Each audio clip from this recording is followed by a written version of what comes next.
બોલો ખેડૂત મિત્રો, આપની વ્યક્તિગત ઓળખાણ નહીં આપતા, આપને જે કામ હોય એ પ્રશ્ન પૂછો. હા સાહેબ, ગુડ મોર્નિંગ.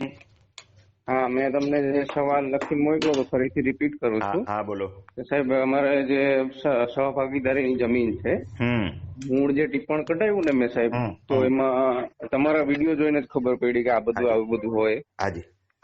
તો ટિપ્પણ કઢાવ્યું તો ત્યારે ખબર પડી કે મૂળ જે 50 વીઘાનો અંદાજે ખંડ છે, એમાંથી પૈકી નંબર પડેલા છે, એમાં મારા હિસ્સાનું જે છે 20 વીઘા બોલે છે.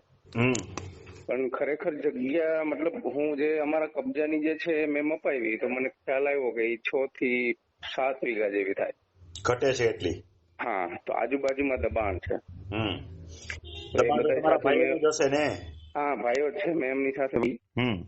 તો 2-3 છે એ એગ્રી છે કે હા કાંઈ વાંધો નહીં, અમારા જે 7-12 માં જેથી નીકળે છે એટલી મપાવીને અમને અલગ કાઢી દે, બાકીની વધુ તું લઈ જા. બરોબર છે. અને બાકીના 2 છે એ ના પાડે. હા, એવું છે. એટલે બંને બાજુ હું અનેક વખત કહેતો હોઉં છું કે સમયસર કેજેપી કરાવી લેવું. તમે એને પરાણે મપાવી નહીં શકો. હા, તમારે સિવિલ કોર્ટનો આશરો લેવો પડશે. 2 તૈયાર છે ને એને ભેગા રાખો પક્ષકાર તરીકે, અને બાકીના 2 નથી તૈયાર એને સામા પક્ષકાર તરીકે રાખો અને સિવિલ કોર્ટમાં દાવો કરવો પડે તમારે. એવું લાંબુ ન કરવું પડે એટલે તો હું આ માર્ગદર્શન ચેનલ શરૂ કરી છે કે દરેક વ્યક્તિ સમયસર પોતાના કામ કરતા જાય ને તો ભવિષ્યમાં એને કોર્ટ કચેરીના કજિયા ન થાય અને ધક્કા ન થાય. હવે થઈ ગયેલી વસ્તુમાં કઈ થઈ શકે નહીં, પણ નવું માર્ગદર્શન હું આપું છું એનો હેતુ આ છે કે સમયસર કેજેપી થાય તો પ્રશ્નો નવ ઉકેલ આવી જાય.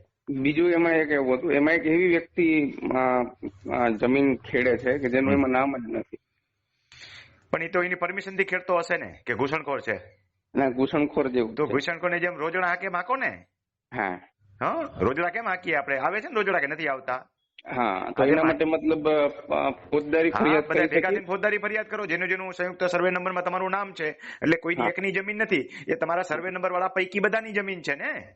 જો આખો સર્વે નંબર 1 હતો તમારા બાપ દાદાનો, એમાં ભાગ પીડા વચ્ચે આ ઘૂસી ગયો બાપ દાદા વાળો કોઈ નથી ને? ના ના, બહારનો છે ને, તમારા પરિવાર વાળો નથી ને? ના ના. હા, તો એને માટે ફોજદારી ફરિયાદ કરો.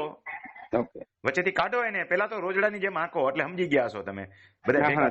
રોજડું એમ ન નીકળે તો ઝાટકા શોટ મૂકવો પડે, એટલે પોલીસમાં જઈને ફરિયાદ કરો અને કાઢો એને. ભલે ભાઈ. હા.